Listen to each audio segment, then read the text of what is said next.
Bonsoir à tous, j'ai commencé à vous lire un des ouvrages qui était une source aux copies d'écran que j'ai faites dans une de mes dernières vidéos. Cet ouvrage, c'est La franc-maçonnerie et la Révolution française de Maurice Stallmeyer, 1904. La franc-maçonnerie et la Révolution française. Mesdames et messieurs, quel a été en 1789, en 1792 et en 1793 le rôle exact de la franc-maçonnerie dans la Révolution française? Les documents authentiques émanant de la maçonnerie elle-même ne peuvent pas, on le comprend, ne pas être rares sur ce point. Une société secrète ne serait pas une société secrète si elle ne prenait pas le plus grand soin de cacher tout ce qui peut renseigner sur elle, et les témoignages positifs, là où par principe on les supprime, ne peuvent nécessairement pas abonder. Néanmoins, si le véritable témoignage nous fait souvent ainsi défaut, il n'en est pas de même de certains faits, singulièrement saisissants, et qui en arrivent, rapprochés les uns des autres, à produire une lumière presque aussi probante que la lumière même des documents. Or, ces faits-là sont innombrables, et la démonstration qui en résulte, c'est qu'il n'est peut-être pas une seule des grandes journées de la Révolution qui n'ait pas été, plus ou moins longtemps à l'avance, machinée et répétée dans les loges, comme on répète et comme on machine une pièce dans un théâtre. Suivez donc avec un peu d'attention les faits qui vont vous être exposés, et vous verrez, comme de vos yeux, tout un grand pays violemment transformé, par la plus évidente des conspirations, en une immense et véritable loge. Vous le verrez jeté par force dans toute une succession d'épreuves maçonniques graduées, dont les premières dissimulaient soigneusement le secret final, mais dont la dernière, dès le début, avait toujours dû être le meurtre du roi, pour aboutir au but suprême et caché, c'est-à-dire à la destruction de la nationalité elle-même. Avant d'en arriver aux faits particuliers, nous constaterons d'abord un grand fait général, c'est que l'histoire de la Révolution a toujours joui jusqu'ici du privilège singulier d'être acceptée comme histoire, sans que personne au fond l'ait jamais expliquée. D'après les documents les moins niables, et contrairement à une légende audacieusement fabriquée, la nation française, comme masse populaire, en dehors d'une certaine noblesse, d'un certain clergé et d'une certaine bourgeoisie, était alors profondément catholique et royaliste. Au moment même où on massacrait les prêtres, où l'on détruisait avec le plus de rage tout ce qui était de la religion traditionnelle, on avait dû renoncer à interdire les processions dans Paris, où le peuple, comme l'établissent aujourd'hui les témoignages les plus précis, obligeait en pleine terreur les patrouilles de sectionnaires à rendre dans la rue les honneurs au Saint-Sacrement. Quant au culte envers le prince, il se prouve par les manifestations mêmes dirigées contre sa personne. Pendant 2 ans, la Révolution se fait au cri de Vive le roi. Ensuite, la plupart même des hommes et des femmes d'émeute, soldés pour outrager le souverain, sont tout à coup ressaisis en face de lui de l'insurmontable amour de leur race pour le descendant de ces monarques. Toute leur exaltation en sa présence tourne, comme en octobre 1789, en respect et en tendresse. Que voit-on au retour de Varennes pendant que la famille royale prend son repas? On voit le député révolutionnaire Barnave se tenant respectueusement debout derrière le roi et le servant comme un valet de chambre. Et ce sentiment catholique et royaliste, presque général à cette époque, se confirme de façon certaine par les chiffres mêmes des élections.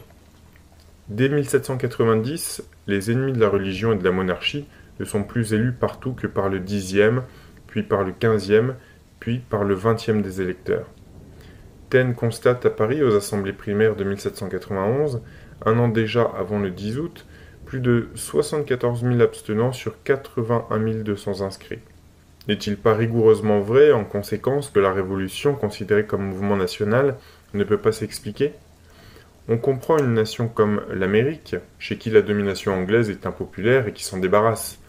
On ne comprend pas une nation qui a la religion et la monarchie dans le sang, qui les veut, qui ne veut qu'elle, et qui les renverse avec fureur. Et cette révolution-là est tellement inexplicable que tous les historiens, quels qu'ils soient, renoncent en réalité à l'expliquer, car les explications par la fatalité, la providence, la force des choses, le châtiment divin ou l'anarchie spontanée, les seules qu'on nous ait encore données ne sont pas des explications.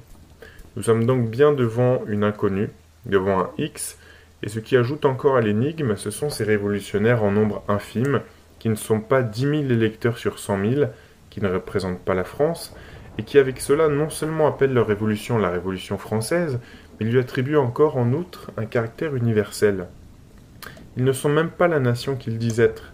Ils prétendent néanmoins régenter toutes les autres nations au nom de cette nation qu'ils ne sont pas, et personne cependant ne songe à leur demander comment ils se trouvent ainsi représenter tout le monde en ne représentant personne. Eh bien, nous allons le leur demander, et s'ils ne nous répondent pas toujours eux-mêmes, toute une série de faits nous répondra pour eux. Où en était au XVIIIe siècle la franc-maçonnerie en France? Elle y daterait exactement, d'après ses propres annuaires, de 64 ans avant la Révolution, de 1725, et ses deux premiers grands maîtres auraient été deux Anglais, Lord Derwentwater et Lord Arnwester. Elle est ensuite présidée par un grand seigneur français, le duc d'Antin, puis par un prince de sang, Louis de Bourbon, comte de Clermont, puis de 1771 à 1793 par le duc de Chartres, plus tard duc d'Orléans, et plus tard encore Philippe Égalité. En outre, et comme parenthèse, nous pouvons encore faire quelques remarques intéressantes. On sait que la première manifestation révolutionnaire du tiers-État, en 1789, fut de s'ériger à Versailles en Assemblée nationale et que la formule fameuse « déclarer la patrie en danger » devait devenir sacramentelle en 1792. Or, en 1771, à la suite de graves crises intérieures, la maçonnerie se déclare en danger. Elle appelle à Paris des délégués de tous les points de la France, et ces délégués, 18 ans déjà avant 1789, se réunissent en Assemblée nationale. De plus, les premiers maçons établis en France, vers 1723, étaient des jacobites, et le grand club directeur de la Révolution est le club des Jacobins. Condorcet, dans la 7e époque des progrès de l'esprit humain, désigne la franc-maçonnerie comme une continuation mystérieuse de l'ordre des Templiers, et Louis XVI a pour prison le Temple, ancien asile de ces mêmes Templiers. La grande assemblée annuelle des francs-maçons s'appelle le Convent, et la plus fameuse assemblée révolutionnaire s'appellera la Convention. La maçonnerie, quand elle avait à proscrire un adepte, le déclarait suspect, et chacun sait comment, sous la terreur, on était déclaré suspect. D'après Louis Blanc, le récipiendaire en maçonnerie se coiffait d'un bonnet pendant qu'on lui disait « Ce bonnet vaut mieux que la couronne des rois ». Or, l'orateur au club des Jacobins se coiffait du bonnet rouge. Enfin, l'une des épreuves de la franc-maçonnerie, avant la Révolution, consistait à faire opérer aux dignitaires maçonniques l'exécution en effigie d'un roi de France sur un mannequin représentant Philippe le Bel, le prince même qui avait exterminé l'ordre des Templiers, et l'acte suprême de la Révolution devait être de même l'exécution du roi. Doit-on donner d'ailleurs à ces premières remarques plus d'importance qu'elles n'en comportent? Non, et ce sont peut-être là de pures coïncidences. Mais nous pouvons déjà cependant, avec ces coïncidences, nous sentir dans une certaine atmosphère. En somme, comme en témoigne la liste de ses grands maîtres, la franc-maçonnerie, dans la période immédiatement antérieure à la Révolution, ne cesse pas de suivre, malgré ses crises, une marche ascendante rapide. Elle devient à la mode, finit par faire fureur, et le Grand Orient en arrive à créer ces fameuses loges d'adoption où les femmes étaient admises. Les récipiendaires femmes, nous apprend M. d'Alméras, auteur d'une récente histoire de Cagliostro, et qui ne semble l'ennemi ni de Cagliostro ni des loges, sont des actrices, des danseuses, des bourgeoises ou des grandes dames sans préjugés.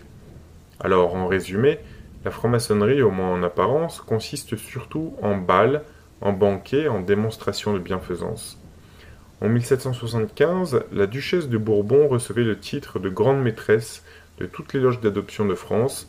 Le duc de Chartres l'installait lui-même dans ce pontificat féminin, au milieu de fêtes magnifiques, et on faisait une quête à la fin du banquet en faveur des pères et mères retenus en prison pour n'avoir pas payé les mois de nourrice de leurs enfants. Telle est pendant toute cette période la façade de la franc-maçonnerie. Elle est à la fois somptueuse et amusante, avec la promesse d'un mystère, probablement inoffensif, et peut-être même agréable, à l'intérieur de la maison. Sous prétexte de philanthropie, on s'y divertit énormément. On s'y mêle entre gens de la bonne société et de la moins bonne, dans l'illusion d'une égalité sociale qui ne manque pas toujours de piment. On se donne la sensation d'une vie en double, où on s'appelle de noms de guerre, en échangeant des mots de passe. On se procure le petit frisson d'attendre quelque chose de secret qui sera peut-être défendu. On joue en grand en un mot à ces jeux innocents qui ne sont pas toujours, et un prodigieux enjouement jette toute la société dans ce jeu-là. Les plus honnêtes gens s'en mettent, et Marie-Antoinette écrit à cette époque, à Madame de Lamballe, « J'ai lu avec grand intérêt ce qui s'est fait dans les loges franc-maçonniques que vous avez présidées, et dont vous m'avez tant amusé. Je vois qu'on n'y fait pas que de jolies chansons et qu'on y fait aussi du bien. N'existait-il donc cependant aucun motif de se méfier? Si, et certains États, dès le milieu du XVIIIe siècle, chassaient assez rudement ces francs-maçons qui s'attachaient en France avec une si extraordinaire activité à amuser les Français, à les faire danser, à chatouiller leur frivolité. Le pape Clément XII, en outre, avait lancé contre eux une bulle assez suggestive dans laquelle il les comparait aux voleurs qui percent la maison. On pouvait donc dès ce moment-là ne pas déjà voir dans les loges de simples lieux d'amusement comme la malheureuse Marie-Antoinette et la vue seule des fêtes qui s'y donnaient causait d'ailleurs à beaucoup de gens un inexprimable malaise. Il ne pouvait pas dire pourquoi il l'y ressentait, mais il l'y ressentait, et il suffit pour s'en convaincre de lire certains passages des Mémoires de Baruel. Il avait émigré à Londres après 1792, et comme tout le monde avant la Révolution, avait été sollicité de prendre part à des réunions maçonniques. Depuis plus de 20 ans, raconte-t-il, il était difficile de ne pas rencontrer en France quelques-uns de ces hommes admis dans la société maçonnique. Il s'en trouvait dans mes connaissances, et parmi ceux-là, plusieurs dont l'estime et l'amitié m'étaient chères. Avec tout le zèle ordinaire aux jeunes adeptes, ils me sollicitaient de me faire inscrire dans leur confrérie. Sur mon refus constant, ils prirent le parti de m'enrôler malgré moi. La partie fut liée. On m'invite à dîner chez un ami, je me trouve seul profane au milieu des maçons. Le repas terminé, les domestiques renvoyés, on propose de se former en loge et de m'initier.